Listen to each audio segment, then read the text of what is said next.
Okay, Dr. Erica Miller holds a Ph.D. in clinical psychology and managed a chain of mental health clinics for 30 years. Currently, she is an international best-selling author and inspirational speaker while still managing a highly successful real estate business in Austin. Dr. Miller is a Holocaust survivor whose family immigrated to Israel after the war, where she completed high school and served in the Israeli Air Force for 2 years before moving to California. Throughout her life, Dr. Miller has lived by the mantra, "Don't tell me I can't do it." She was a curious and fiercely independent child who always wanted to heal others. She speaks from experience when it comes to survival, perseverance, compassion, overcoming tragedy, claiming your personal power, and overcoming hardships that would daunt most of us. She lives life with gusto, passion, and purpose, as evidenced by recently trekking to the base camp of Mount Everest, just before going hot air balloon diving and skydiving in New Zealand. Please help me welcome Dr. Erica Miller.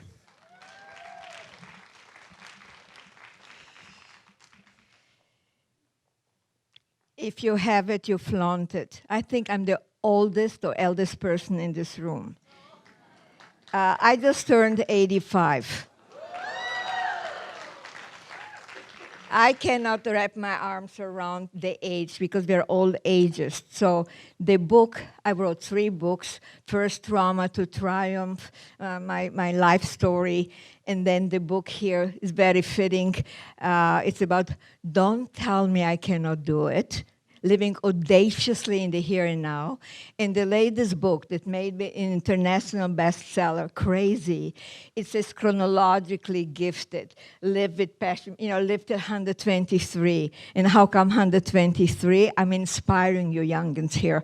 Because there was a woman in France, Jane Paulmont or something like that. She lived till 122 in 64 days. So I decided if she can live that long, I can beat it, and I can be in the book of Guinness, whatever. I could live till 123. And it's not just about living. It's about living healthily. So we are speaking about coming back to the subject tonight. It is living with passion, with purpose, don't tell me I cannot do it, failure, and all this concept that our society tells us. I like to be outside the box. I went to Mount Everest on the base with National Geographic with all the youngins. I just live fearlessly. And because we are not here forever. So being in the moment, being, mindful and not stressing out over everything is really important. So the message I'm empowering is that don't tell me I cannot do it. And my mantra started very early, and I'm a storyteller. Remember, I'm 85. I've lived in many countries. Yeah, I was encamped in a camp, holding camp in the Romanian Nazi for 4 years. They didn't get fast to us. The Russians liberated us. So what does a kid do from 7 to 11? So me being fearless means don't tell me my mantra that I'm Jewish, I have to die. Don't tell me that I'm a girl, I cannot climb the trees with the boys. Don't tell me that because I'm a woman, I cannot have a husband and kids in a profession. So my fearlessness and my grit is, again, society tells you should be doing this or that, naysayers. So I need to uplift, I need to inspire, and I think mere fact that you guys are here, that you want to learn, you are in the process of evolving. And I am saying retirement to where, to what. There's so many different chapters in our life. I will never stop evolving. I will never stop doing things that people think, how can you do it at your age and this and that? Being part of a community, and it's like starting so good that we can follow, everybody can contribute something. And I feel in my own way, when I lecture in front of university, especially the youngins like you, there's so much you're youngins compared to me, okay? So it's like so much stress. So this little book, this is a little, no, don't have it here. It's a very little book, but it's like, I beg of you. I don't need it. I'm making very little money on it. So it's not about the money. Those are really jewels of what we saw before in very clarity. Please follow your heart. There's no such thing as a failure. You know what, a door closes, another one opens. So again, you can make a difference. And by taking care of self, so selfish is not bad. Our society says it's bad, selfish, the connotation. No, but remember, when you go on plane, they tell you, before you attend to your kid, or now there's a lot of dogs there too, before you attend to them, take care of yourself first, so you can give more. So that is kind of a thing that culturally we're given all kind of notices, and especially that don't do certain things. Like we have to be so politically correct now. It's good to be mindful, and I like the word mindful, and I like the words, to be kind and all that, but it's like a little bit too much. And if we try to live outside the box, we have to make a difference. And to me, when I can tell my story, I can go on forever, and I know there's a bell here, because I lived many chapters in life. So when after the war, when it was an opportunity to come to Israel, I was a young girl, and being in a Catholic country, it's like everybody crossed themselves. I never felt I fit in. So I was fine after the war, but coming to Israel, to be the majority, I cannot tell you, what it meant for me. And my girlfriends, in order not to go to the army, you had either to get married, 17 and a half, or you say that you're Orthodox. I thought it was horrible. I don't need a man. I don't need, so somebody before me said it too. I went to the Air Force, and I can tell you, being a minority of girls, being outside the box, being in the Air Force with those gorgeous pilots, boy, did I have crushes. Oh, my gosh. There's a whole different story. In my first book, and it's so funny because speaking about making movies, it's like some of my patients, they were psychotic. I also worked in a hospital. So they had visions. They saw that they were this, or they were Jesus and all kinds of things. But I always think, I have visions and I make them happen. You can do that too. Before we can make anything happen, we have to see it first, like dream. Follow your dream. And it's like hard, but life takes courage. So yeah, I had a vision of me having a movie about me. It's like from having to hide, not to be seen, not to be seen because I could have been killed. The atrocity that I witnessed as a little kid, nobody should witness it. But so be it. I am who I am because of it, in spite of it. Because again, don't tell me I cannot do it. So when people ask me, how do you feel about Germans? So I say, how do I feel about Jews? How do I feel about anyone? There are some good ones and bad ones. And as atrocities that I witness also kindness. So I am not a survivor, I'm a striver. And it's like, unless you're dying, pick yourself up and do it. So I was aware, I must tell you, and you don't know me, but I know you, or maybe neither. I was a tough mother to have. Unless you're dying, you're going to go to school. No biggie. Everything is not a big deal. So it's like, yeah, so when my voice of reason, of inspiring, when I lecture, whoever, especially university young people, schools. I was 2 weeks ago. I was in next to Austin, Georgetown. There were 700 kids that they learned a whole week about the Holocaust, about kindness, about bullying.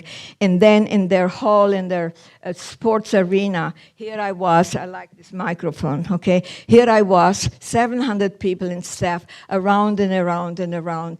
And the question that I asked, it is about kindness. We are our brothers' keepers. We are our sisters' keepers. When we see somebody bullied, we have to make a stand. So I feel I'm very relevant because I'm history, I'm not fake news.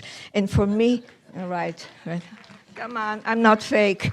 So when I said, yeah, I walked up on Mount Everest, in June, 17,000 feet with all those youngins. Yeah, I'm not an ageist, but I very much know that, again, people in their 60s. But my point is, don't tell me I cannot do it.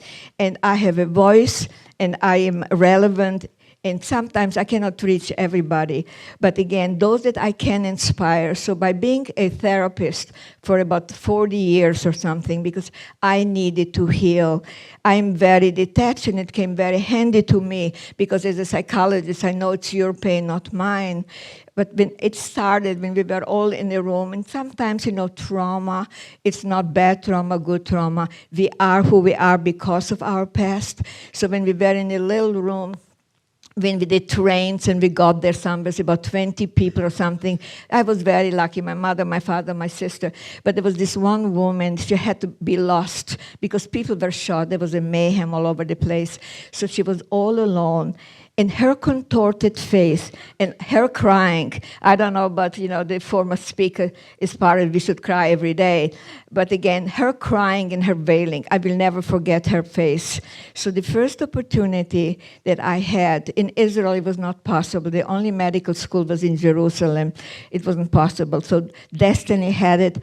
I just came to visit. I was an old maid of 24. I came to visit my sister in Los Angeles.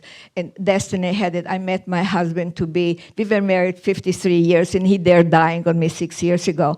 But when I had 2 children and a husband, nobody wanted me to be a professional, but it was an opportunity for me to heal those contorted faces, the pain that is in the world. So here, when my son was in the first grade, I went back to school, and 8 years later, I had my Ph.D. in psychology.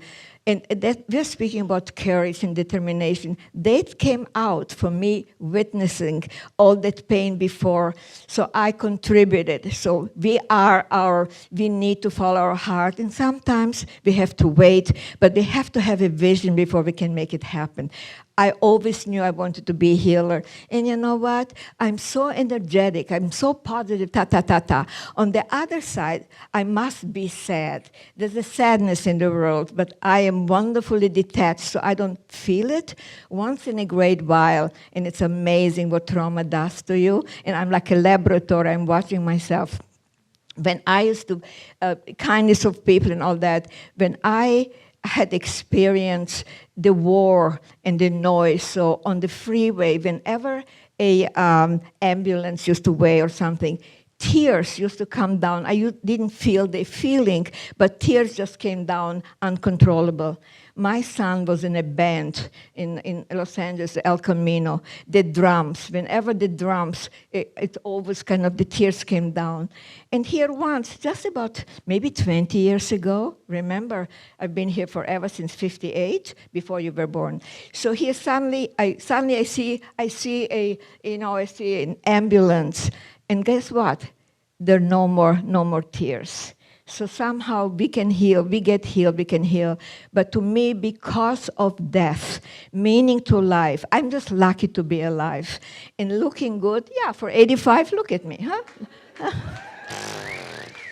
Yeah, because, but being on stage, don't tell me because I'm Jewish, I have no right to live. Don't tell me. So I remember being in this little window and looking out every morning when they picked up, they looked those dead bodies. They died from typhoid and starvation. I don't want to be gross, but the fact. But look at my thinking. I was 7-year-old. I was a little kid. I looked outside there, and they were so ugly. So me saying to myself, maybe I'll be dead tomorrow, but I don't want to die ugly. I want to pose at least before that. So to me, I'm still posing. My mother, and I'll give you secrets, oh my gosh, my mother, when she lived long and we had gift of life, but she didn't have any teeth. In the old country, maybe in this country too, no teeth, so she had a partial. So when you go to the hospital, they say, do you have any appliances? So when she died without teeth. She was ugly. So I decided a few years ago, I don't want to die ugly. I don't know how long I will live. I had bad teeth. I went and I did implants. It took me 2 years, all that kind of thing. But I wanted to make sure that when I die, I'm not going to die ugly like my mother. It's crazy. But we are affected by our past. And again, it is about part of the community doing, the natural high that we feel when we're kind to others. And it's about legacy. Who cares? I care. My legacy will be, you know what, I'm immortal. I always share, I don't brag. But being an author, being on the internet between Holocaust survivor, between author, bestseller, crazy man, bestseller, being a businesswoman, all that kind of thing. But that is just part of it. I have a family. My house is in order, meaning everything is fine. Even I wrote my epitaph, what I want them to read at my funeral. Crazy, who cares? I do. And because everything is finished, and my publicist, Jerry, she's here with me. Oh, she's probably, she's a good, it's like Thelma and Louise. I said, would you please do it with me? There's a place in downtown Los Angeles. They make custom-made caskets. I don't want to be morbid with you, but I want to have those beautiful piece of wood of a casket, put it down on my bed, and then now that my husband died, so that even that the kid will not, I'm so independent, my kids will not have to go and pick out the casket. I'm a control freak. So by having my legacy, having everything in order, now I'm in the moment. I live audaciously, you're smiling. Yeah, I'm entertaining you now because we are dead bodies walking. We have to understand that we don't have forever. Everything is not a big deal. And remember, there's no such thing as failure. You pick yourself up and you do something else. One door closes, another one opens. And again, that is something, and the different chapters in life. And because it's not just living, and the research that I made for this last book about chronologically gifted, all over the world, the fastest moving population is the seniors. So we are not in the personal medicine, what's going on now, with the genome splitting, with all that kind of thing that is, again, helping people make, living longer and well. So a little bit of DNA, 25%, 30%, is a lot. But they're not our genes, and life choices we make is really important. So no, I do not brag, I share. My example is my example for my granddaughters, for my kids, for the young people that follow me, that they want to go old like me.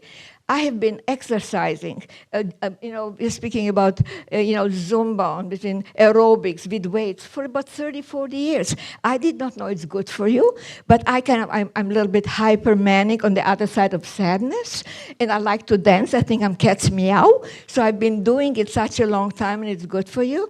And I have decided 40 years ago, no meat, no nothing, So from vegetarian, I'm pescatarian. So my point is, I'm taking good care of myself. I'm part of the community. I am absolutely high on life. And remember, happiness is an inside job.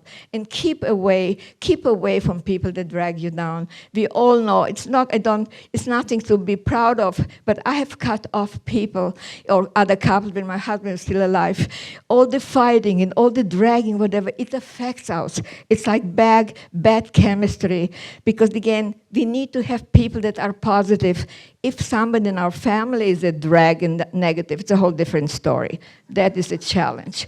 But again, okay. But there is a way. You pick and choose your battle. But other than that, positivism, love of life, being engaged is a choice. It's not just giving. And what happens with the brain, I'm absolutely intrigued with the plasticity of the brain. So when I hear always heard, well, this is who I am, what can I do? I said, you aren't born that way. That means it's choice. Behaviors can be changed. Never mind your feelings. Your feelings can be irrational. Pay attention how you feel. But I look in the mirror one moment, I look pretty good. And next minute, yuck. So you cannot have the feelings rule your life, be in your head. So we're speaking about we can decide if we don't want something in us, certain behavior, don't even dare saying, I cannot help it. It takes time. Guess what? Anybody that has muscles, it's just like a muscle. You have to work at it over time. It's not instant. You get yourself a degree or PhD. It's postponing gratification. But we can alter and change our behavior, tweaking, so then we can, let go or change some behaviors that we think is not good for us. So the worst thing one can say, I cannot help it. It's not so. We might need help, go to the therapist, be part of a support group like you're here. But again, doing that, taking care of yourself, and being there for the community. You cannot take care of the whole world. There's a lot of pain going on there. You are all over the world doing your part. But if we can be in our family, in our community, if we can contribute something, we are not selfless. It makes us feel better. So if I could, so that is my imparting words for you. Don't tell me I cannot do it. Be outside the box. It's okay.